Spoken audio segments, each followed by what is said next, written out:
Halo Sobat YouTube semua, kembali lagi dengan saya di Musik Ngobrol Itu Asik.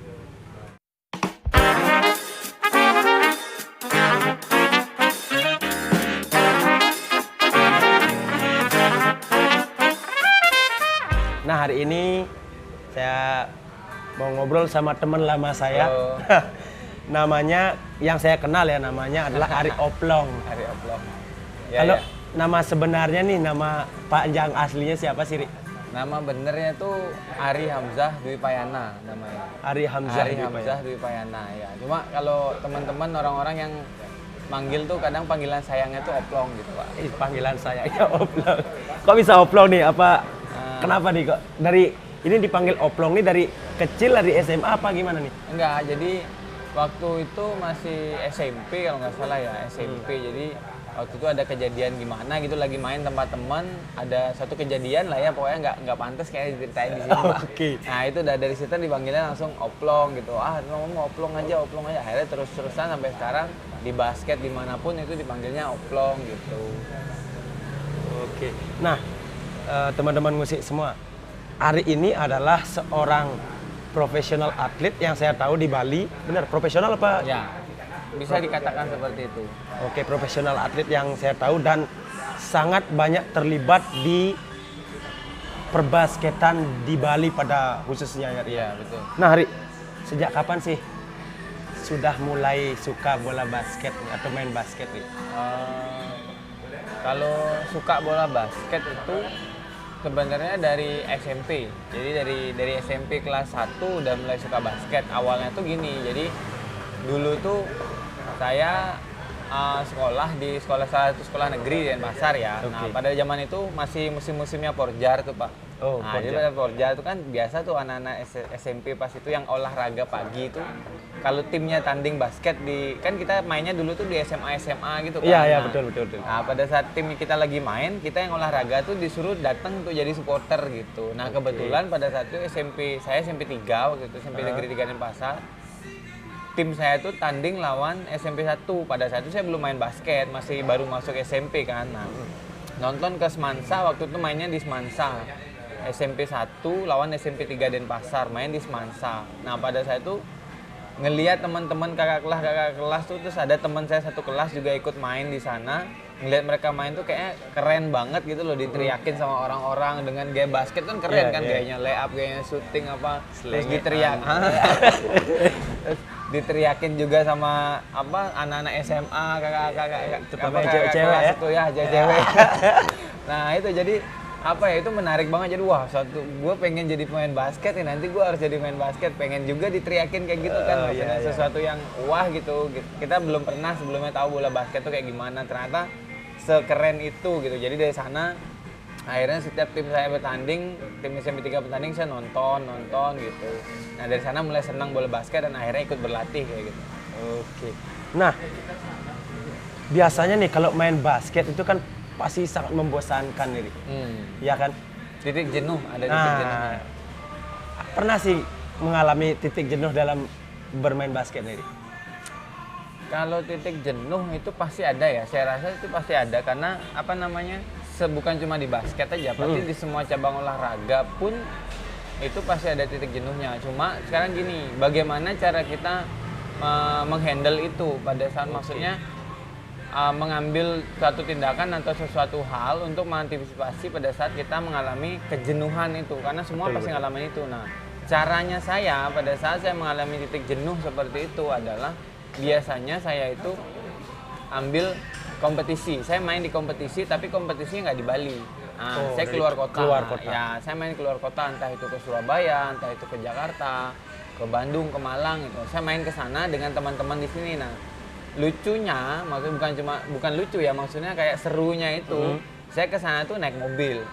Nah, jadi kita sambil menikmati perjalanan, sambil kita holiday, sambil kita refreshing lah kita sama teman-teman itu. Jadi, nah di situ kita ngilangin penatnya kita. Padahal ujung-ujungnya juga untuk basket juga sebenarnya gitu.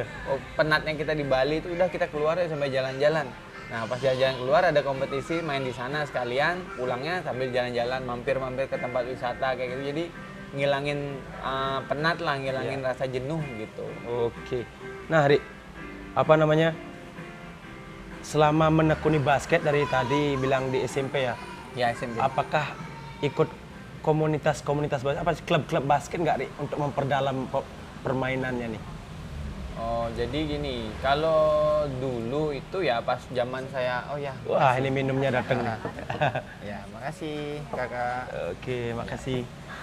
Jadi gini, kalau kita ngomongin basket dulu ya zaman saya itu pada tahun 2000 berapa ya, 2003 kalau nggak salah itu zaman saya main basket itu. Nah, pada saat itu nggak seperti sekarang bola basket di Bali itu, khususnya itu di Bali ya, nggak seperti sekarang yang dimana sekarang itu banyak banget udah ada klub-klub bola basket, komunitas-komunitas bola basket tuh sekarang di Bali udah mulai banyak.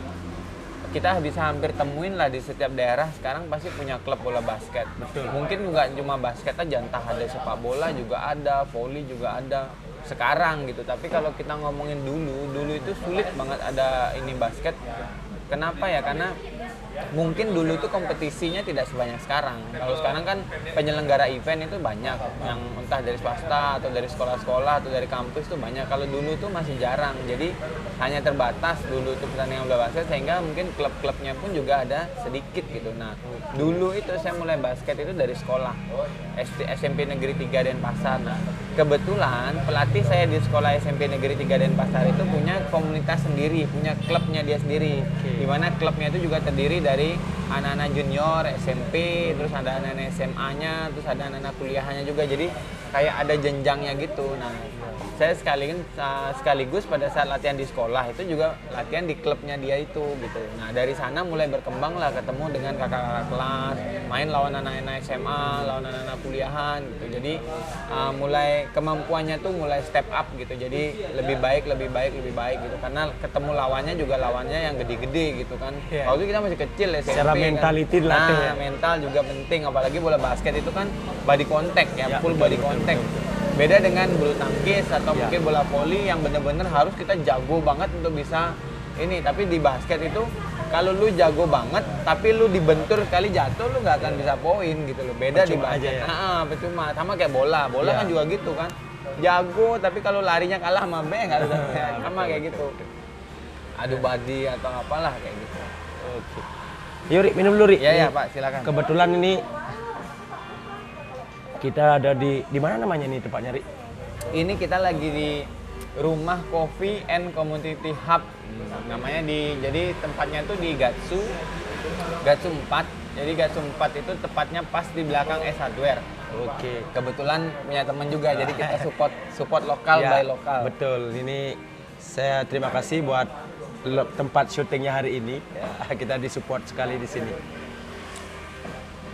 Oke, kita lanjut ya ke pertanyaan berikutnya nih, Rik. Rik, seperti tadi Adik bilang udah latihan dari SMP, udah berjuang untuk naik sampai sekarang. Prestasi selama di basket, prestasi apa aja sih, Rik? Kayaknya banyak sekali, kalau saya lihat sih banyak sekali nih. Waduh, kalau prestasi di basket ya, kalau boleh nggak dijelasin aja, maksudnya saya jelasin banyak itu nggak apa-apa ya? Nggak apa-apa, silakan. Karena banyak gitu kalau kita ngomongin di Bali. Oke. Jadi gini, kalau prestasi awal pertama itu waktu saya SMP baru pertama kali main basket itu saya udah langsung tim saya itu jadi juara. Karena pada saat itu memang kakak kelas saya jago-jago pada saat zamannya itu, SMP 3 itu kakak kelas jago. Jadi begitu saya masuk, ya kan mainnya bareng sama mereka kan. Jadi juara gitu aja. Nah, kebetulan pas saya naik kelas 3 pun juga sama, regenerasinya bagus pada saat itu. Juara-juara juga pada saat itu. Habis itu masuklah ke SMA. Di SMA, saya masuk di SMA Negeri 2 Denpasar. SMA 2. Siapa sih yang nggak tahu Resman basketnya ya pada zaman itu. Betul. SMA 2. Apa ya, sekolahnya selain ketat kan berprestasi juga kan. Ketat tuh bajunya ketat. Nah, jadi maksudnya enggak itu cuma bercanda, Pak. Maksudnya gini, prestasi olahraganya pada saat itu di SMA 2 itu lagi ada di puncak gitu ya. Maksudnya semua cabang olahraga, sepak bola, kita tahu kan ada Betul. yang di kampus juga Di kan, kampus pada banyak juga dari sana. alumni Resman kan. Iya, banyak sekali. Terus juga basketnya juga pada saat itu, pada saat saya kelas 1 itu masuk SMA 2 kakak-kakak kelas kita yang main di situ itu pada saat itu mereka lagi pada top performanya. Jadi mereka kalau bahasa anak basket bilang mereka tuh pemain nomor satunya pada saat itu di Bali, karena PON pun yang main mereka pada saat itu, kakak-kakak kelas saya di Resman gitu. Jadi ya kita yang di kelas 1 ikut-ikutan, jadinya ikut bagus mainnya ngikutin mereka. Jadi kita semua kompetisi pada saya masuk SMA 2 itu kita sapu bersih, baik kompetisi lokal maupun lokal yang akan go to nasional. Itu kita juara juga. Nah, sapu bersih, kecuali pada saat saya SMA 2, di SMA 2 tuh hanya pernah 1 kali saya kalah. Itu nggak dapat juara, itu pernah 1 kali. Pada saat itu saya lagi kelas 2, ada perubahan pemain kan, karena pada saya kelas 3, awal naik kelas 3, itu di pertandingan pertama, kompetisi pertama itu kita kalah di awal penyisihan. Dan itu langsung heboh karena pertama kalinya SMA 2 itu nggak lolos ke babak final gitu, dan itu sampai masuk koran segala macam gitu, parah lah pada saat itu. Karena pada saat itu ada transisi kan dari pemain-pemain senior, habis itu tiba-tiba mereka tamat, yang gantiin kita nih yang posisinya lagi labil gitu ya, maksudnya kita dari kelas 2 ke kelas 3 ya. Nah kayak gitu, yang sekarang harus menjadi tulang punggung tim gitu kan, berat juga pada saat itu. Akhirnya kita kalah di awal, tapi setelah kompetisi pertama yang kita ikut kalah, berikutnya ada beberapa kompetisi lagi. Nah di situ kita sapu bersih, kita juara-juara terus di sana, kita habisin.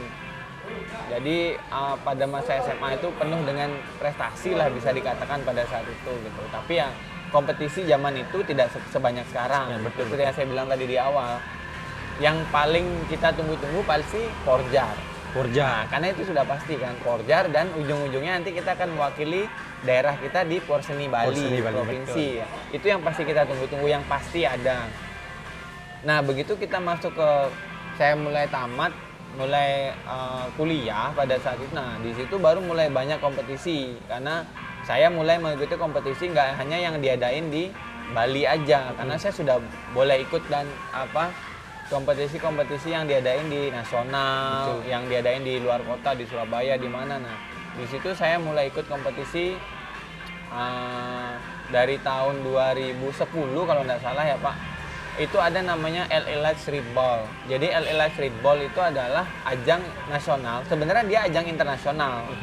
Cuma dia untuk tim dari internasionalnya dia hanya invite. Jadi invitational event gitu untuk tim yang dari luar negeri. Itu dia undang beberapa tim, entah dari China, entah dari Jepang, entah dari mana, tapi dia hanya undang 1 tim atau 2 tim dari luar. Menarik ya, untuk menambah gengsi dari kompetisinya itu. Nah saya juga main di sana. Nah, yang di LA Streetball itu saya juara di kota Surabaya itu dari tahun 2010 sampai 2014. Wow. 2010 sampai 2013. 2014-nya saya juaranya di Bandung, karena waktu itu di Surabayanya nggak ada seri di Surabaya nggak ada, jadi saya mainnya di Bandung, juara juga di sana. Dan selama 4 tahun itu saya selalu mewakili Bali untuk mewakili Bali ke nasionalnya, karena dari setiap regional itu dipilih beberapa pemain untuk mewakili, untuk membawa nama daerah itu ke tingkat nasional. Jadi kayak All Star-nya gitu loh, tim All Star-nya kayak gitu. Itu, habis itu 2015 sempat juga masih main 3x3 waktu itu. Nah 3x3 juga sempat masuk Indonesia, kan sekarang ada tuh bola basket 3 lawan 3 itu kan. 3 lawan 3 3x3 itu dia sekarang awal masuknya itu tahun 2012 Pak, 2012 ke Indonesia. Nah itu waktu itu mainnya di Jogja. Nah, di Jogja itu mainnya di kampus UNY kalau nggak salah. Ya ingat saya di UNY waktu itu mainnya. Nah di situ saya main, tapi saya kan di Bali itu karena tidak ada seri Balinya, saya mainnya di Jogja. Pada saat itu ada 5 kota, Jogja, Jakarta, Surabaya, Bandung, sama Semarang. Saya mainnya di Jogja, sama teman-teman dari sini berangkat ke Jogja, menanglah kita di sana, juara kita di sana, akhirnya mewakili Jogja ke ajang nasional, ketemu dari juara masing-masing itu, mainnya di Jakarta, di ABC Senayan sana mainnya. Nah di sana di Jakarta kita jadi runner up, nggak bisa jadi juara 1 pada saat itu karena ada ya satu dan lain hal lah ya, karena kita tahu lah ibu kota lebih kejam daripada ibu tiri ya, juaranya itu ibu kota pasti Jakarta. Nah, kita tahu masalah teknis dan teknisnya kalau udah ketemu tim ibu kota itu seperti apa gitu. Intervensi kan. secara langsung. Kenapa? Karena pada saat itu tim yang jadi juara pada saat itu, dia akan menjadi timnas, mewakili timnas Indonesia Oke. pertama kali untuk bertanding di Rusia pada sana. Kita kan, saya bener-bener main habis-habisan pada saat itu. Ngotot le. Ngotot, bener-bener habis-habisan. Tapi ya, akhirnya kita kalah. Yang juara itu tim dari ibu kota DKI, dia yang mewakili. Ya lanjut lagi tahun 2016, 17, 18, 19 kita ikut main di lokalan sini dan di situ tuh sudah mulai ada liga. Udah mulai ada liga bola basket untuk kategori klub. Nah, itu saya main di sini. Kebetulan ada temen bagus, dia mulai merintis membuat sebuah kompetisi di mana sebelumnya tuh belum pernah ada namanya liga gitu kan. Jadi dia bikin di sini liga. Nah, itu bagus, liganya bagus, konsepnya bagus, pesertanya juga bagus. Nah, saya main di sana. Nah, dia bikin itu selama 4 kali ya, dari 2014, 2015, 2016, 2017, 18 sampai 2019. 2015, 2016, 17, 18, 4 tahun. 4 kali dia buat event itu, keempat-empatnya tim saya juara. Tim saya juara, saya 3 kali jadi MVP-nya. Di 2015, 16, 17 saya MVP-nya, 2018 teman saya yang juara, yang jadi MVP gitu. Nah, dari situ akhirnya di tahun 2019 saya memutuskan untuk main terakhir kalinya, Pak. Sebelum retire.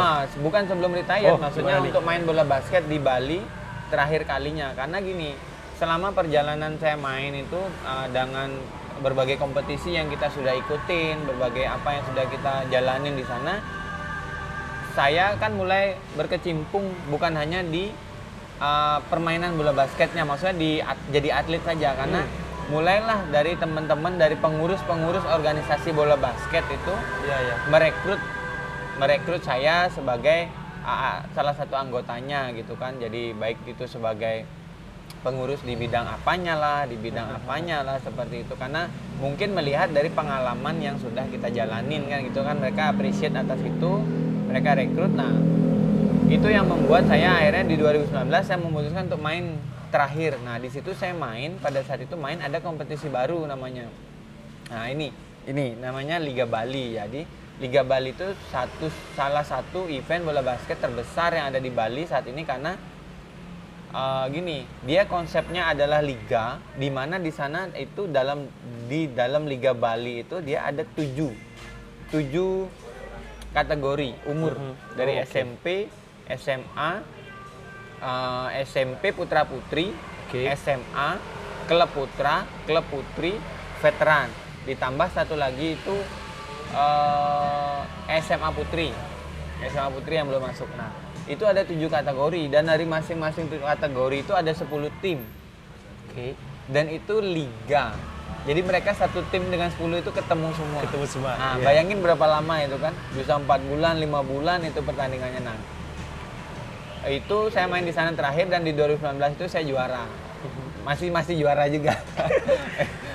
Walaupun sudah berumur tapi ya mungkin nggak bisa bohong. Pengalaman kali ya, pengalaman betul. Pasti kalau kita udah ngomong basket profesional itu pengalaman itu udah nggak bisa diobatin. Kalau pemain yang berpengalaman pasti akan bisa berbuat banyak di lapangan daripada pemain yang hanya sekedar jago aja gitu.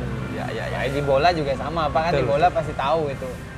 Nah, itu akhirnya di 2020 saya putusin saya nggak main lagi bola basket kompetisi di Bali gitu. Jadi ada ceritanya sih itu, Pak, gitu. Ya udah sampai sana aja dulu kali, Pak. Kita lanjut ke pertanyaan selanjutnya. Oke. Nanti mungkin akan relate ke sana dia. Jadi gitu. akan relate ke apa yang kita bahas tadi. Nanti akan nyambung dia ke sana. Ke pertanyaan. Ya, ke pertanyaan selanjutnya. Nah, ini begitu banyaknya prestasi dan tadi sudah sempat disinggung sampai ditarik untuk mengurus basket di Bali. Nah, itu kan relate kan akhirnya nyambung kan. Ada nggak keinginan apakah menjadi wasit kah, pelatih kah, atau gimana nih? Jadi gini, ini saya kasih tahu ya sekarang ya. Jadi gini, saya itu posisi saat ini pada saat Bapak wawancara saya sekarang ini kita ngobrol, saya itu adalah sebagai seorang wasit bola basket, itu yang pertama. Oh, udah jadi wasit. Nah, sudah jadi wasit. Habis itu saya juga seorang pelatih bola basket. Saya juga seorang pengurus bola basket Kabupaten Badung. Wow. Organisasi bola basket di Badung. saya juga salah satu anggota dari pengurus bola basket di organisasi Pengprov Perbasi Bali. Oke. Nah itu, dan juga saya juga sebagai IO atau event organizer untuk penyelenggaraan event-event bola basket yang ada di Bali. Jadi teman-teman di nasional atau di pusat itu kalau ada bikin event ke Bali, biasanya saya bantu dengan tim saya yang ada di sini gitu. Dan saya juga sebagai salah satu tim dari Liga Bali. Maksudnya Liga Bali itu salah satu event bola basket yang tadi kita ngomongin itu. Jadi saya juga salah satu masuk di dalam tim Liga Balinya tersebut gitu. Jadi itu banyak. Nah, kalau di basket di perwasitannya sendiri pada saat ini itu saya saya megang lisensinya itu lisensi A, sudah lisensi A baru ya berapa bulan yang kemarin saya upgrade ke lisensi A. Jadi lisensi A itu lisensi bola basket yang tertinggi lah yang ada di Indonesia saat ini kan dari C, B2, B1 dan A. Jadi nah, wasit lisensi A di Bali itu saat ini baru saya aja satu. Satu-satunya berarti? Ya, masih saat ini masih baru satu sendiri. Jadi teman-temannya itu masih ada lagi sekitar 5 orang itu masih di B1. Sebentar lagi mereka juga akan nyusul gitu loh. Mereka akan nyusul juga ke A. Kita selalu support mereka untuk mereka juga biar bisa naik ke A gitu kan. Karena makin banyak wasit nasional, makin banyak wasit yang bagus, itu akan meningkatkan prestasi dari atlet Ya, kita di betul, daerah. betul. Karena Betul sekali ini. ujung tombak dari peningkatan prestasi atlet di nasional, di daerahnya itu adalah wasitnya. Kalau wasitnya bagus, otomatis penyelenggaraan kompetisi di daerahnya juga akan bagus. Betul. Sehingga dengan begitu akan tercipta atlet-atlet yang bukan hanya dengan skill yang baik, tapi dengan attitude yang baik, Ya, pemahaman peraturan yang baik, Betul juga sekali. dengan respect terhadap lawan dan pelatih yang baik. Karena itu modalnya nanti pada saat mereka akan berangkat bermain di tingkat nasional. Apalagi kalau dia terpilih sebagai pemain timnas gitu. Nah, jadi penting sekali sebagai seorang wasit atau sebuah daerah itu memiliki wasit-wasit berkapasitas nasional yang memang benar-benar paham dengan peraturan permainan yang berlaku di situ gitu. Karena bola basket itu hampir setiap tahun peraturan itu update, Pak. Iya, betul. Baru. Jadi kayak ada regulasi yang baru, bukan baru sih, maksudnya kayak diperbaharui dalam artian disempurnakan lagi. Kalau wasitnya kita tidak upgrade di daerah, tidak paham peraturan terbaru, sehingga pemain masih pakai peraturan lama, begitu main nasional nggak akan bisa menang. Karena udah bingung dengan peraturan. Karena sudah kalah dengan peraturan. Saya Protes rasa terus, di bola ya. pun juga sama Betul, kan. betul, Peraturan betul. selalu selalu update terus, dan itu bukan hanya setiap 2 tahun sekali, atau pasti setiap tahun ada peraturan baru, Ya, ada betul, penambahan apa. Jadi itu pentingnya jadi di atlet di perwasitan itu. Nah, kebetulan juga saat ini saya sebagai ketua perwasitan bola basket Bali. Jadi kita ada paguyubannya, itu namanya itu IWABA, yang dirintis dari dulu oleh senior-senior kami di wasit-wasit bola basket itu. Saat ini kebetulan saya sebagai ketuanya, yang dimana kita mengurusin teman-teman wasit di daerah, dan bukan cuma di Denpasar atau di Badung aja, tapi kita juga punya beberapa kader teman-teman yang bagus-bagus wasit dari Kelungkung, dari Beleleng, dari Gianyar kita punya juga. Karangasem saat ini nggak ada, Tabanan masih belum.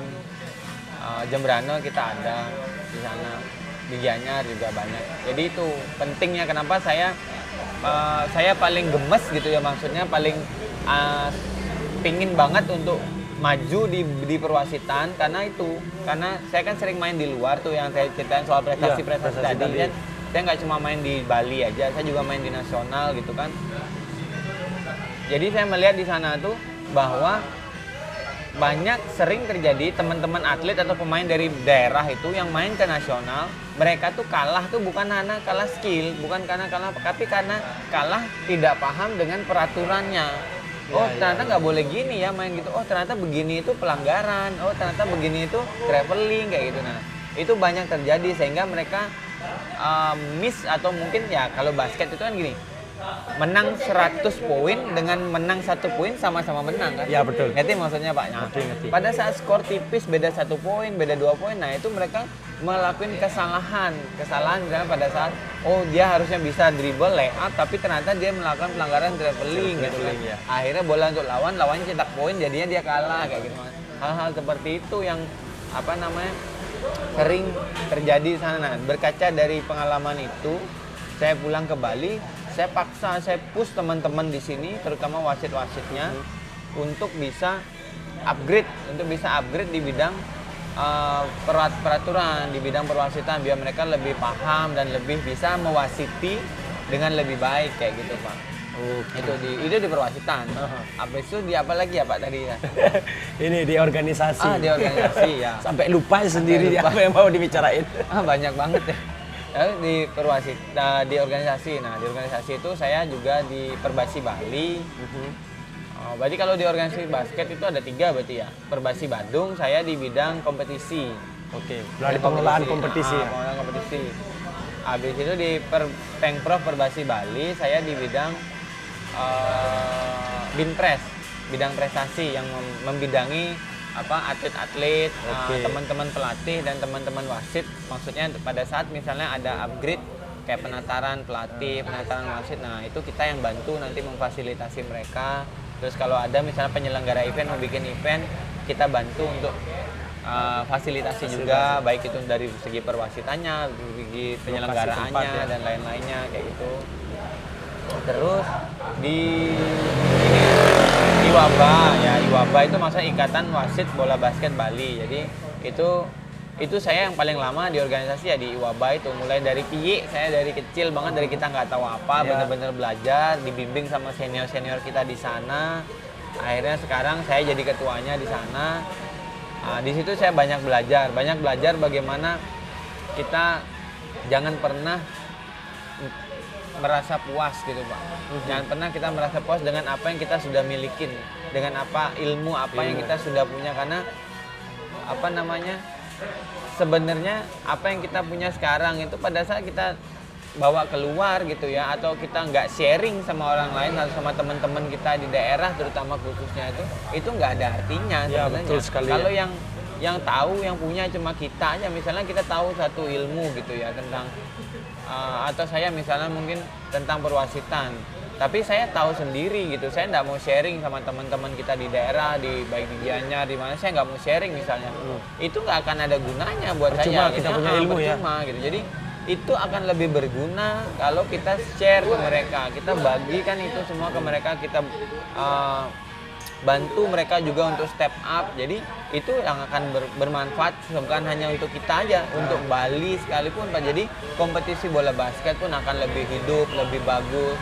Atlet-atlet akan bertanding dengan lebih sportif, dengan aturan yang baik kayak gitu. Jadi kalau saya sih gitu ya, maksudnya saya nggak suka pada saat kita tahu sesuatu kita pegang sendiri, itu nggak senang seperti itu gitu. Jadi kita harus share ke orang-orang, sharing kemana, ke teman, terutama di daerah kita dulu.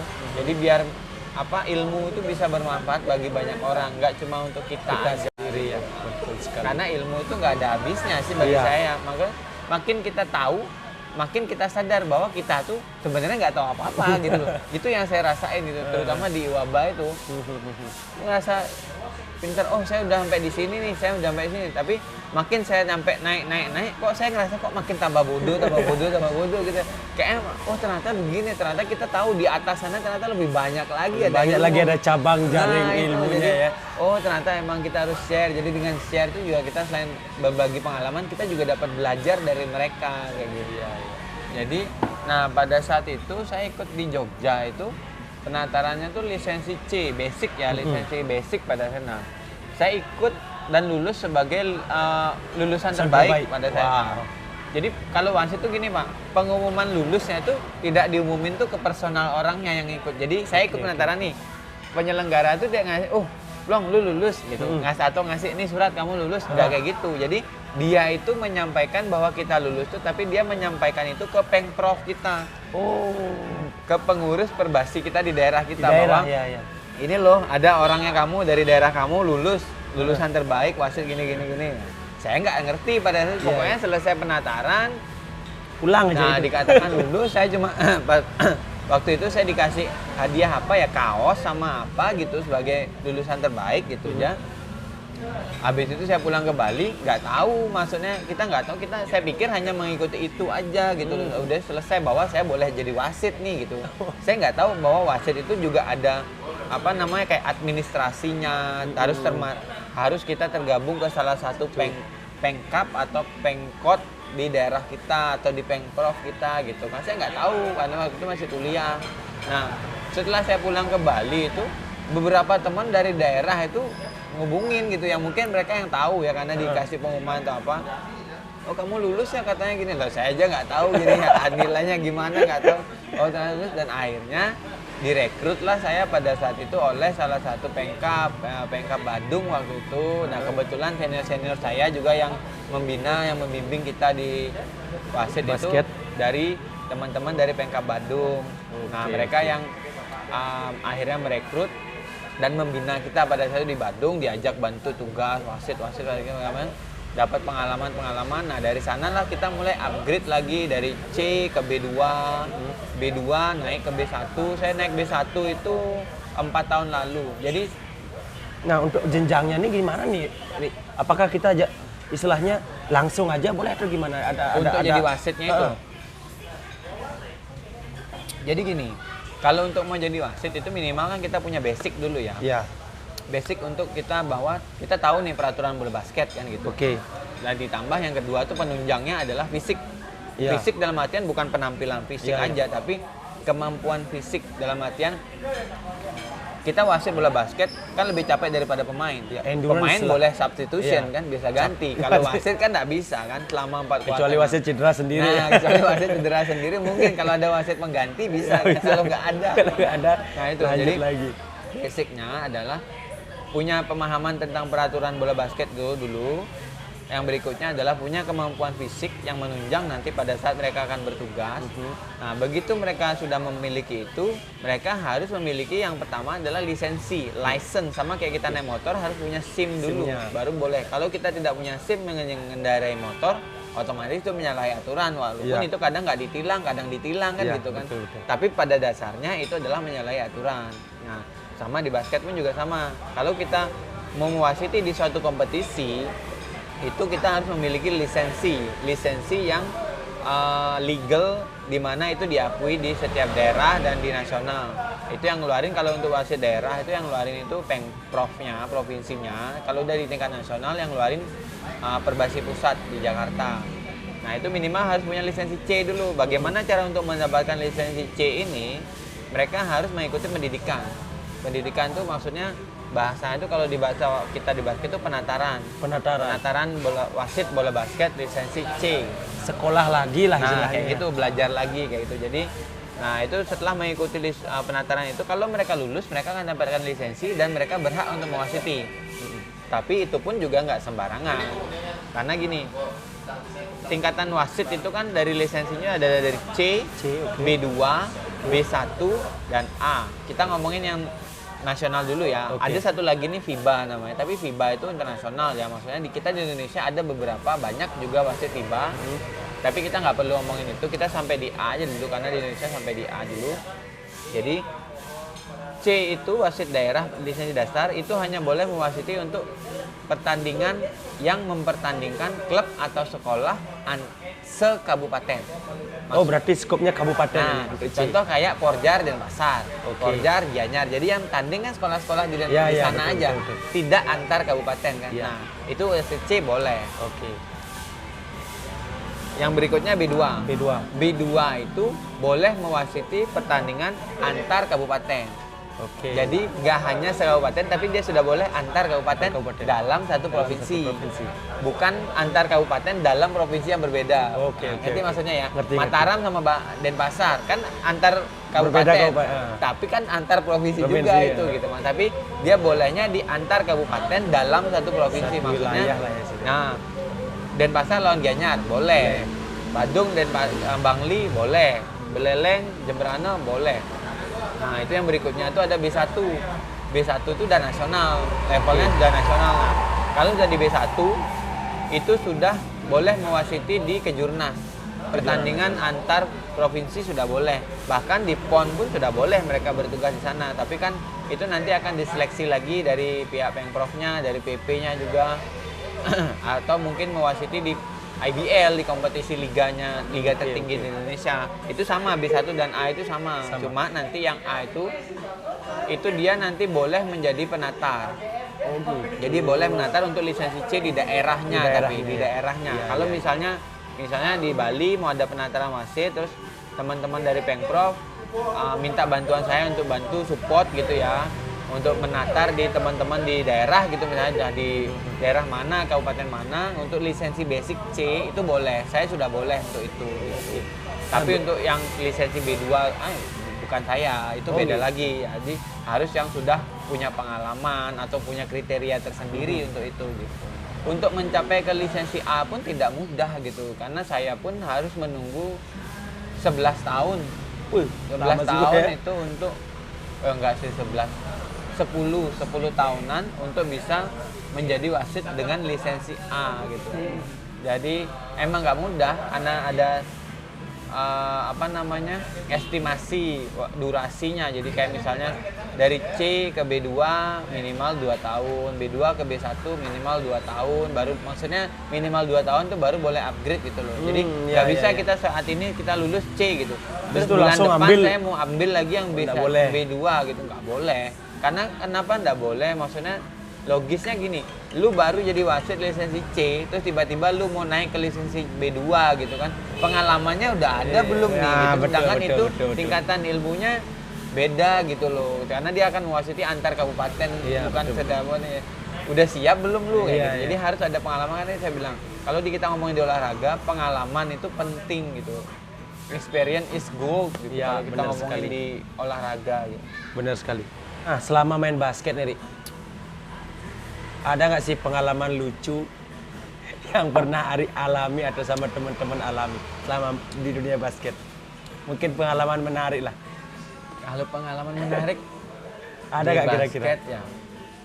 Kalau menarik sih banyak ya. Cuma yang paling berkesan itu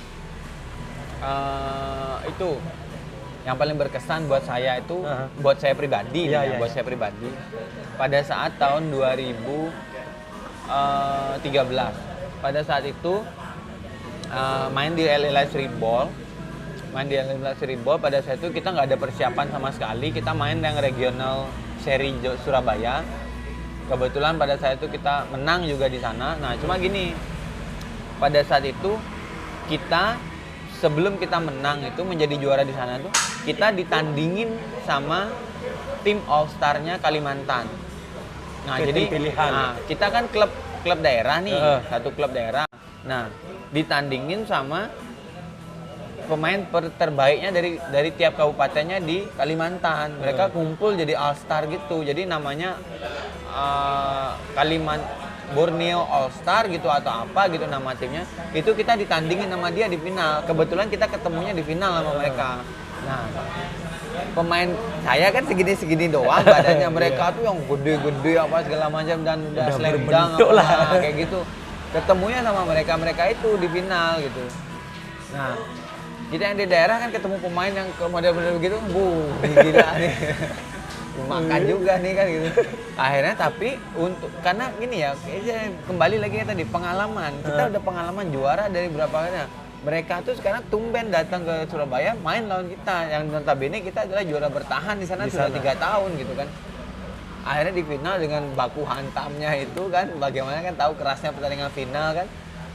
Kita menang, akhirnya kita jadi juara di sana.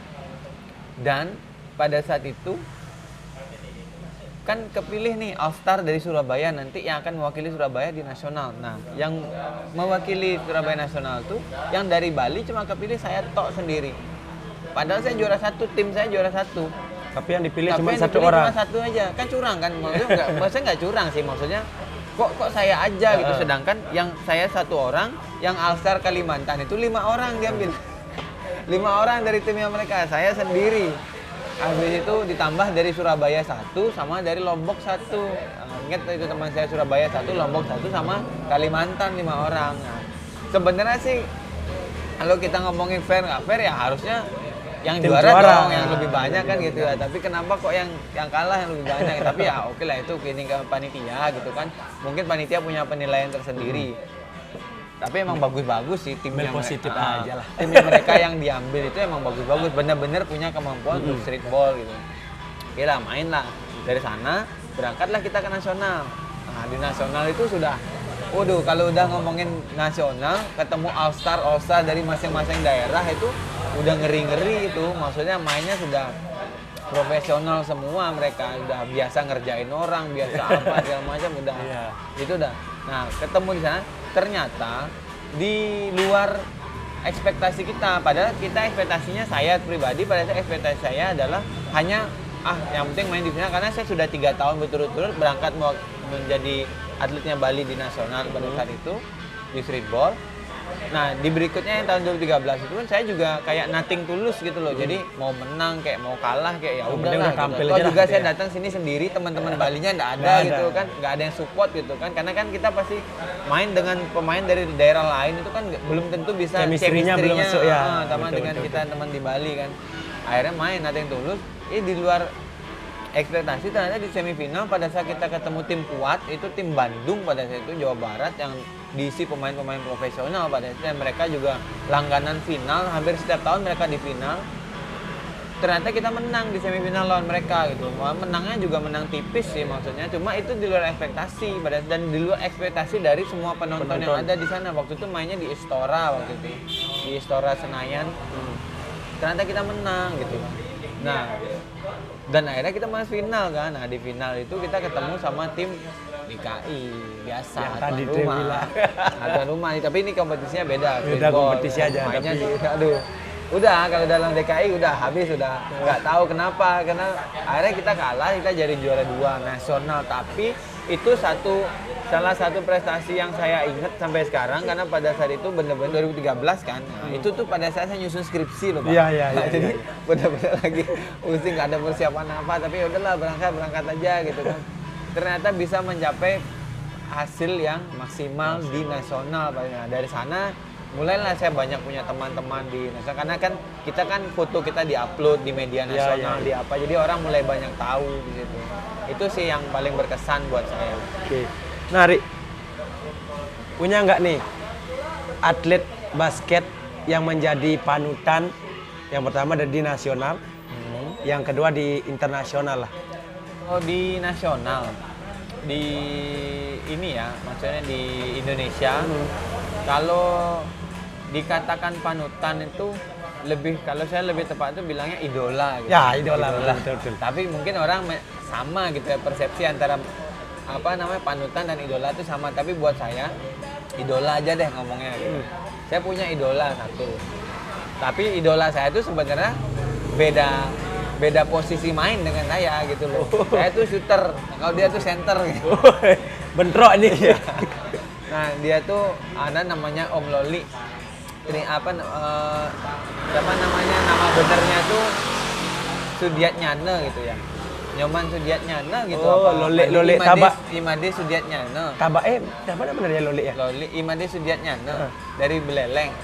Orang Beleleng ya. Dia pemain timnas juga. Jadi dari dulu pada saat saya masih SMA, beliau itu sudah langganan MVP pada saat dia main di Bhinneka, kalau nggak salah waktu itu Bhinneka Ya, Solo. betul.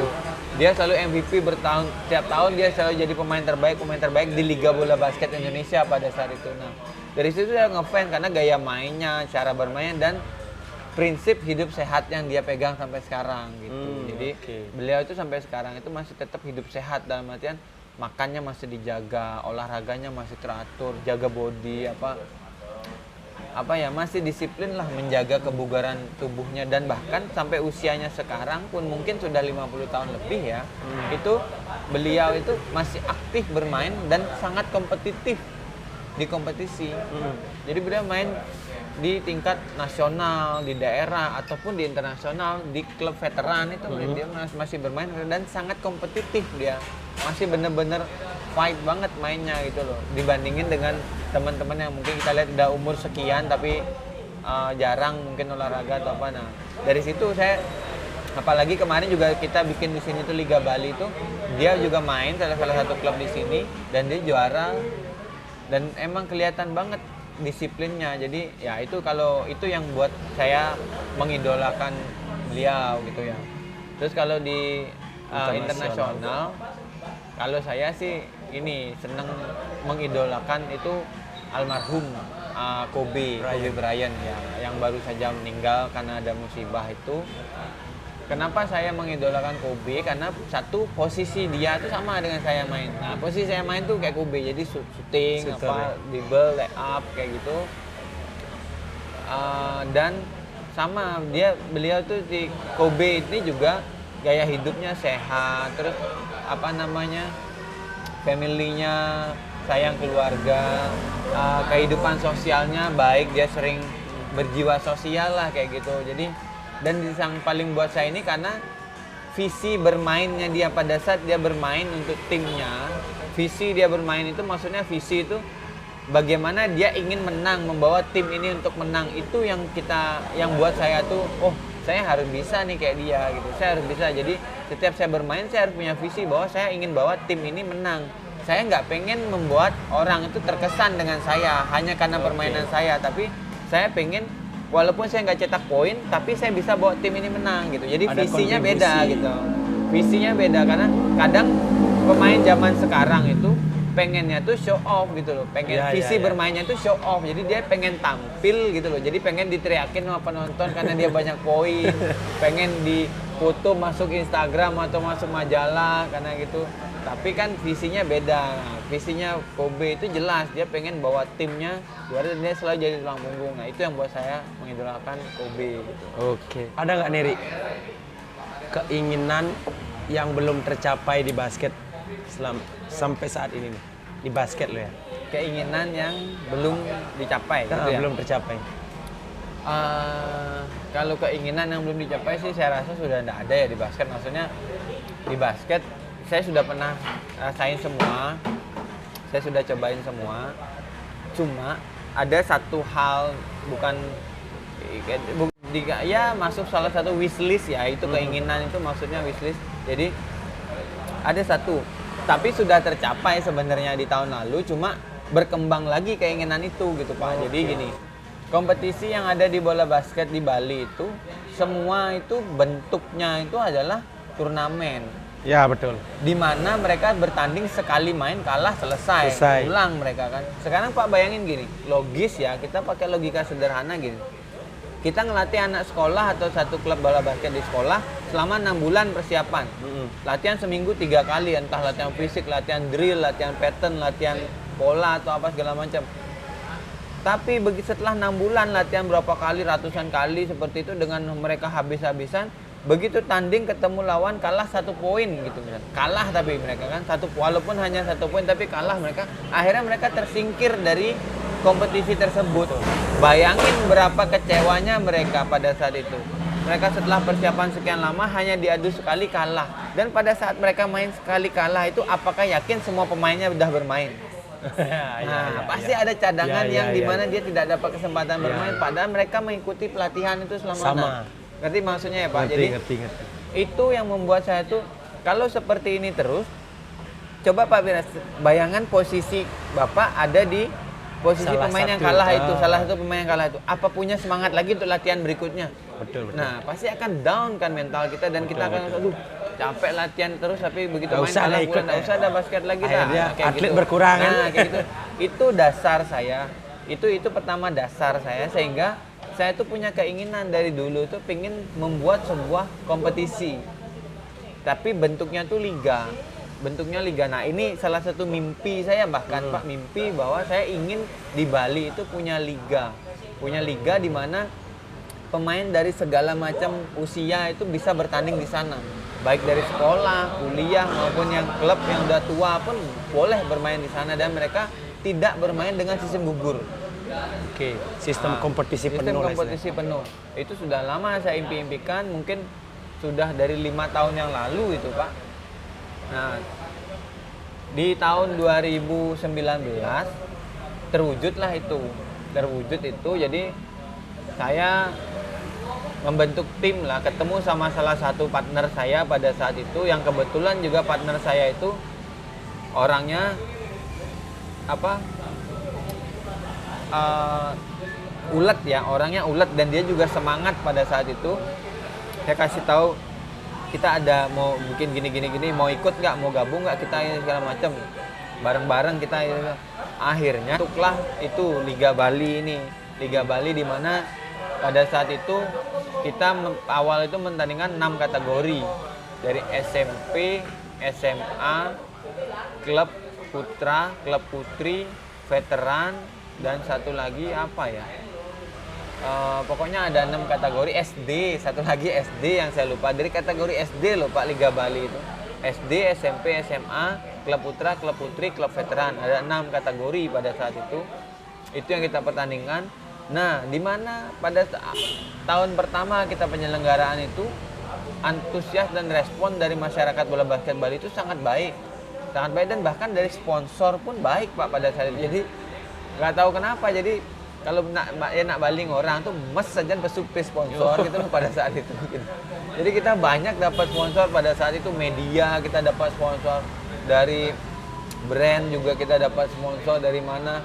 Jadi gampang banget pada saat itu, karena mungkin karena mereka baru pertama kali ngelihat adanya liga di Bali kan.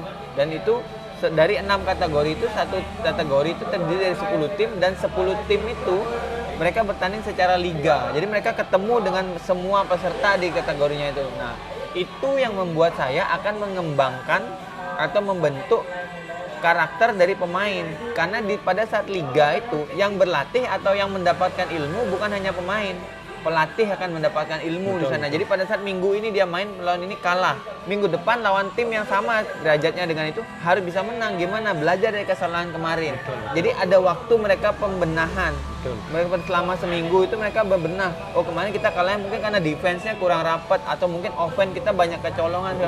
Diperbaikilah di minggu ini untuk memperbaiki peringkat mereka di klasemen biar mereka tidak terdegradasi kayak gitu. Nah, itu yang membuat saya bahwa saya harus bikin liga. Kalau mau basket di Bali maju, kita harus rubah kompetisi, di mana dari dulu semua sistem gugur ganti ke liga. Ganti minimal pakai sistem setengah kompetisi lah, grup gitu kan. Bagi ke sana. Jadi pengalamannya itu dapat. Nah, apalagi dengan liga seperti itu, jangankan kita nggak mungkin dan nemu dalam satu tim ada pemain yang nggak main, pasti semua dapat kesempatan main. Pasti itu dapat kesempatan main. Jadi pengalaman bertanding mereka akan jauh lebih dapat, mereka mental bertanding, jam terbang apalah bahasanya itu mereka akan dapat semua di sana. Dan pelatih juga belajar untuk ini kemarin dia di kuarter ini dikasih main kurang nih, berarti dia akan belajar si ini aja mainin di kuarter ini karena kemarin mentalnya kurang bagus, ngelihat pemain atau ngelihat situasi permainan anak-anak gitu kan. Di samping itu juga wasit pun juga akan terlatih mewasiti pada saat itu. Mental dia mewasiti karena mereka mewasiti terus menerus, mereka akan dapat kayak kepercayaan diri pada saat mereka mewasiti gitu. Karena kalau wasit kurang pengalaman akan kelihatan grogi Pak di lapangan Pak, pasti itu akan takut tiup, akan ada ragu-ragu segala macam. Tapi kalau sudah ada di liga, mereka tiup dalam setiap minggu berapa kali tiup itu, ya pasti akan dapat mentalnya dan percaya dirinya untuk jadi wasit itu. Nah, itu mimpi saya yang akhirnya tercapai pada saat itu bersama dengan tim saya pada saat itu, dengan orang-orang yang luar biasa pada saat itu. Nah, berlanjut di tahun kedua di 2020, mimpi itu pun kita jalanin lagi, kita jalanin lagi kompetisi tersebut. Nah, kita pindah, cuma bedanya kita pindah lokasi, dari lokasi yang A kita mainkan di lokasi yang B, beda kabupaten pada saat itu. Ternyata antusiasmenya lebih meningkat lagi, jadi jumlah pesertanya bertambah dan kategorinya pun bertambah berdasarkan hasil permintaan dari netizen gitu. Netizen punya netizen juga. Akhirnya jumlah peserta kita bertambah dan kategorinya pun nambah gitu kan. Nah, itu membuktikan bahwa mereka senang dengan adanya liga gitu kan, dan mereka berani effort lebih untuk mengikuti liga dibandingin dengan kompetisi-kompetisi yang bentuknya turnamen itu. Nah, setelah itu berlangsung lancar dan sukses, muncullah ke mimpi yang baru lagi. Jadi mimpinya saya dan tim saya itu, teman-teman saya di tim di Liga Bali itu, kita pengen punya gor bola basket sendiri. Nah, bayangin nggak mimpi itu? Mimpi apa? Kacuping kayak begini. Mimpi gila pengen tetapi sangat luar biasa. Nah, bayangin kacuping model begini, mimpinya punya Gor. sport center lah. gitu kan. Mimpi tapi itu kan, tapi perlahan-lahan mimpi itu akhirnya mulai kelihatan, mulai menunjukkan apa ya? Titik terang lah. Titik terang. Dan ya kita lihat aja nanti. Saya nggak bisa ngomong sekarang, cuma kita sedang dalam progres ke sana. Kebetulan kita dan tim itu banyak yang support. Intinya gitu. Jadi tim kami di Liga Bali itu banyak yang support dan kami juga berusaha untuk memberikan yang terbaik untuk bola basket Bali, dan sekaligus juga mimpi-mimpi kita itu bisa kita akan wujudin di sana bareng-bareng dengan tim itu. Nah, salah satu mimpi yang belum itu adalah yaitu Pak, punya sport center. Saya nggak ngomong kita punya lapangan bola basket aja, enggak. Saya nggak ngomong itu, tapi saya pengen punya sport center. Nggak cuma bola basket, tapi mungkin nanti di dalamnya akan bisa ada futsalnya, ada bulu tangkisnya, bisa dipakai volley, bisa dipakai apa lainnya segala macam. Itu mimpi yang next yang harus itu tercapai di bola basket ya, di bidang bola basket itu. Ya doain aja Pak ya. Doain biar Selalu. tahun depan atau 2 tahun lagi tercapai itu Pak. Mudah-mudahan. Ini juga teman-teman harus support ya. Jadi mimpinya mungkin kegedean teman-teman. Tapi kadang-kadang dari mimpi kalau kita sama-sama pasti bisa terwujud. Itulah pentingnya tim, teamwork, kerjasama dengan tim, dan hati-hati milih tim. Maksudnya karena kita akan long term ya, maksudnya kerjasama dalam jangka panjang ya. Kita harus membentuk inner circle kita, atau orang-orang yang kita ajak kerjasama itu harus benar-benar orang yang bisa kita percaya, orang yang benar-benar loyal dan mau bareng-bareng, capek bareng gitu lah. Kalau kita di tim itu pasti capek, nggak mungkin nggak capek, pasti capek. Yang penting dia mau sama-sama gitu aja, loyal lah intinya. Nah, nggak pesan-pesan nih Rik, buat anak-anak muda yang lagi merintis basket, mungkin penonton, mungkin dari kalangan-kalangan yang baru suka basket, ada nggak nih tips-tips atau pesan-pesan buat mereka? Ini untuk teman-teman yang masih junior ya, kategori junior, mungkin kategori pelajar, SD, SMP, SMA lah, sampai sana aja dulu. Jangan yang kalau yang kuliah mereka udah bisa lah sendiri. Jadi pesan saya untuk teman-teman basket, adik-adik pelajar yang masih main bola basket, kalau kalian punya mimpi itu jangan pernah takut bermimpi. Mimpilah setinggi-tingginya. Apa yang mau kalian capai itu kejar sampai kalian bisa dapetin itu gitu loh. Walaupun apapun rintangan, apapun yang kalian hadapin nanti di depan itu, gak usah takut, jalanin aja. Nanti kalian pasti akan nemu jalannya gitu loh. Karena gak ada yang gak ada jalannya gitu. Maksudnya gini, kan ada pepatah bilang tuh, banyak jalan menuju Roma. Nah emang betul gitu loh. Kita pasti akan, kalau kita mau berusaha, kita akan menemuin jalannya. Jalannya untuk mencapai itu pasti ketemu. Yang penting kitanya mau berusaha gitu. Terus juga kalau kalian di basketnya sendiri ya, maksudnya kalau mau jadi pemain basket yang bagus, pemain basket yang gimana ya istilahnya, maksudnya jadi pemain basket yang masih tetap bisa bertahan, bermain, dan menjadi pemain yang bagus ke depannya. Pesan saya yang pertama itu gini, lu harus respect sama coach, itu yang pertama. Bagaimanapun juga, coach lu itu adalah orang pertama yang harus kalian hormatin, harus kalian hargain, dan harus kalian dengar omongannya. Karena gini, lu pada saat lu bermain bola basket di lapangan, yang kalian bisa lihat itu hanya lawan di depan kalian kan.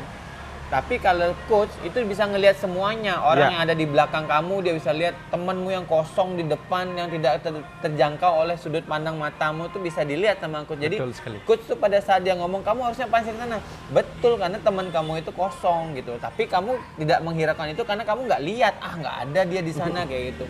Seperti itu. Jadi coach itu yang pertama, karena dia selain membentuk mental bertanding kamu, dia secara nggak langsung juga membentuk karakternya kamu. Karena dia dengan dia marah-marah apa segala macam, dia ngebentuk kamu.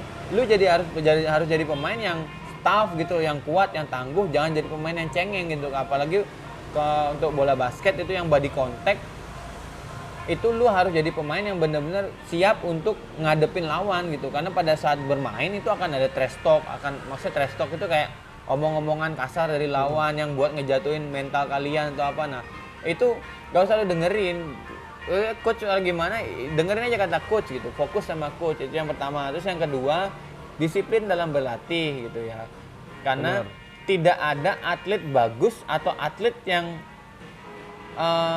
bisa bermain dalam jangka panjang, maksudnya long term sampai usia tua dia masih bisa bermain dengan kondisi fisik yang bagus, dengan skill yang bagus tanpa disiplin dalam berlatih. Disiplin dalam berlatih dalam hal ini itu adalah disiplin dalam menjaga kondisi fisik, disiplin dalam menjaga pola makan, disiplin dalam menjaga kesehatan diri kalian sendiri gitu. Maksudnya hindarinlah hal-hal negatif, kayak misalnya mungkin ya minum alkohol atau merokok, mungkin juga itu karena salah satu faktor untuk bikin menurunkan fisik atlet itu merokok gitu ya. Walaupun saya juga dulunya merokok, tapi saya ngerasain betul itu rasanya pada saat kita sudah mulai merokok itu benar-benar turun gitu Pak, kayak fisik kita, terutama daya tahan kita pada saat kita endurance, kita dituntut misalnya kita bermain basket 4 kuarter, di kuarter 4 tuh kerasa kayak ngos-ngosan, itu terasa banget gitu loh, beda pada saat kita nggak ngerokok gitu. Jadi itu disiplin pada saat berlatih.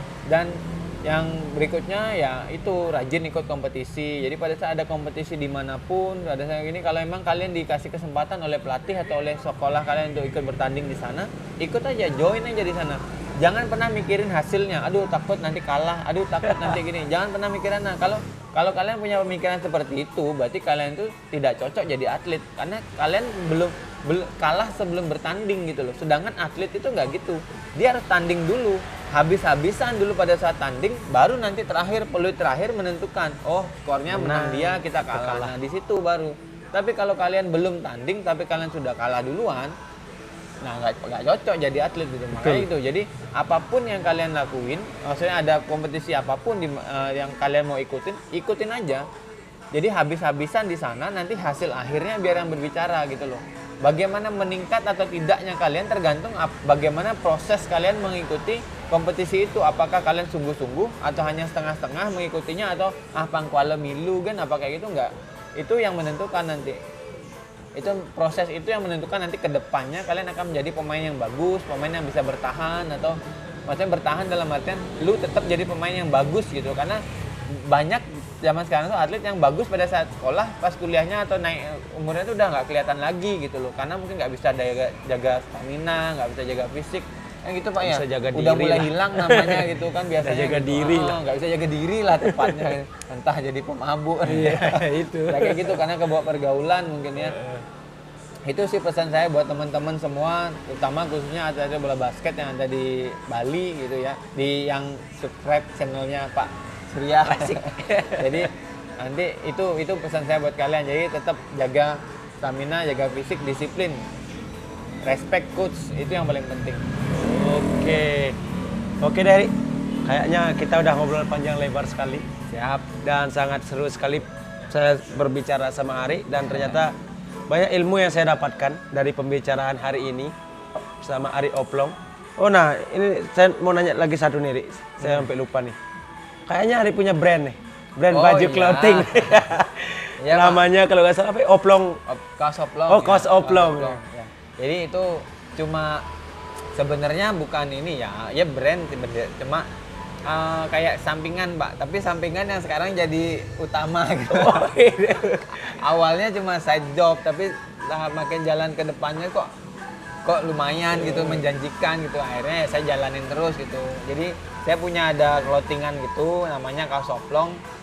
Karena bisa produksi kaos, jersey, baju polo shirt, atau kemeja, atau celana, atau apa deh gitu yang kita bisa support. Karena kebetulan saya juga disupport oleh banyak vendor gitu, banyak teman-teman di konveksi juga, Pak Surya juga ada kan, teman-teman kita di kampus juga beberapa banyak gitu kan. Jadi kita sama-sama belajar gitu, saling tanya, saling apa. Cuma yang nggak yang gede-gede banget gitu Pak, cuma sambil jalanin hobi aja.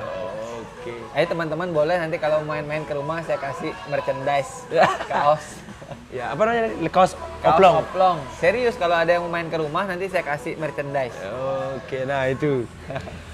Baiklah, sobat musik semua, sekian dulu perbincangan saya sama Ari Oplong atau Ari Hamzah Ari Hamzah Dwi Payana. Itu nama aslinya saya baru tahu juga.